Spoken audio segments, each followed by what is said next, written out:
Hello guys, আসসালামু আলাইকুম। আমি আবারও চলে আসছি আপনাদের সাথে একটি হরর স্টোরি শেয়ার করার জন্য। আমার এই স্টোরিটি শেয়ার করেছে আমাদের সাথে ময়মনসিংহের মিসেস জোসনা আক্তার। একদিন তিনি তার মামার বাড়িতে বেড়াতে গিয়েছিলেন। তার ছোট মামির নাম সাধনা বিবি। সাধনার বাবার বাড়ি সোনারগাঁয়ে। সাধনা খুব কবিরাজ বিশ্বাস করতেন। তার যদি পেট ব্যথাও হতো তাও কবিরাজের কাছে যেতেই পছন্দ করতেন তিনি। তার ধারণা ছিল কবিরাজ পারবে তার সমস্ত সমস্যার সমাধান করতে। সেদিন সাধনা জোসনাকে নিয়ে কবিরাজের বাড়িতে আসে পারিবারিক সমস্যা নিয়ে। কবিরাজ বলে, সমস্যা জটিল, অনেক প্রবলেম, টাকাও বেশি লাগবে, আর 4 মুঠ শ্মশানের পোড়া মাটি লাগবে। 2 মুঠ ঠিক দুপুরে চুল ছেড়ে নাপাক শরীরে খালি পায়ে লাশ পোড়ার পরে মাটি গরম থাকা অবস্থায় আনতে হবে। আর মাটি নিয়ে আসার সময় কেউ পেছনে ডাকলে পিছনের দিকে তাকানো যাবে না। আর 2 মুঠ কোনো এক যুবক উলঙ্গ হয়ে অমাবস্যার রাত্রে ঠিক রাত 12টায় গিয়ে 2 মুঠ মাটি নিয়ে আসতে হবে। আবারও সে একই শর্ত, কেউ ডাকলে পিছনে তাকানো যাবে না। সাধনা ছিলেন খুবই চালাক প্রকৃতির মানুষ, আর জোসনা আক্তারের কেবল 13 বছর বয়স। সে আর কি চালাকি করবে।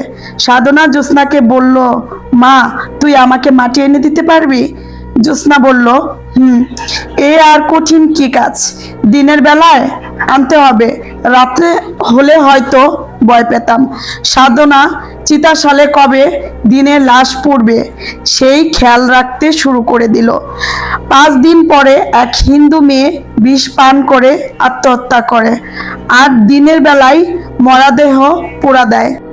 সব কাজ শেষ হতে দিনের 12:30টা বেজে যায়। সাধনা জোসনাকে নিয়ে দূর থেকেই দেখছিল।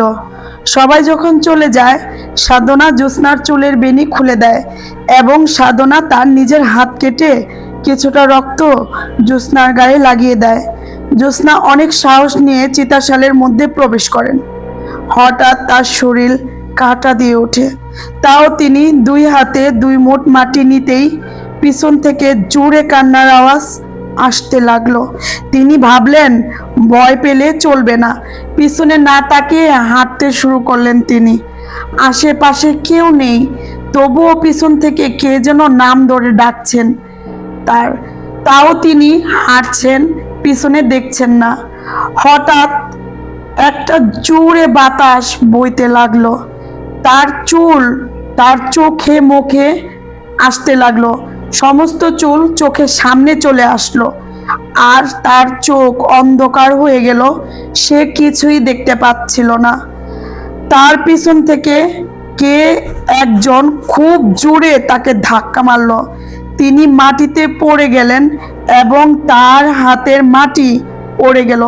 সাথে সাথেই বাতাসের সাথে মাটি শ্মশানের ভিতরে চলে গেল। তিনি নিজের চোখেই দেখলেন।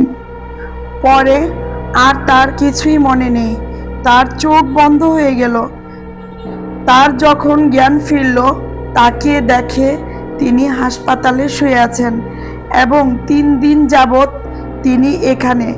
তার সারা শরীরে বড় বড় ঠোসা পড়ে গিয়েছে এবং সেই ঠোসাগুলো গলে গিয়েছে, বড় বড় ঘায়ের সৃষ্টি হয়েছে এবং তার গায়ের রং ছাই বর্ণ হয়ে গিয়েছে।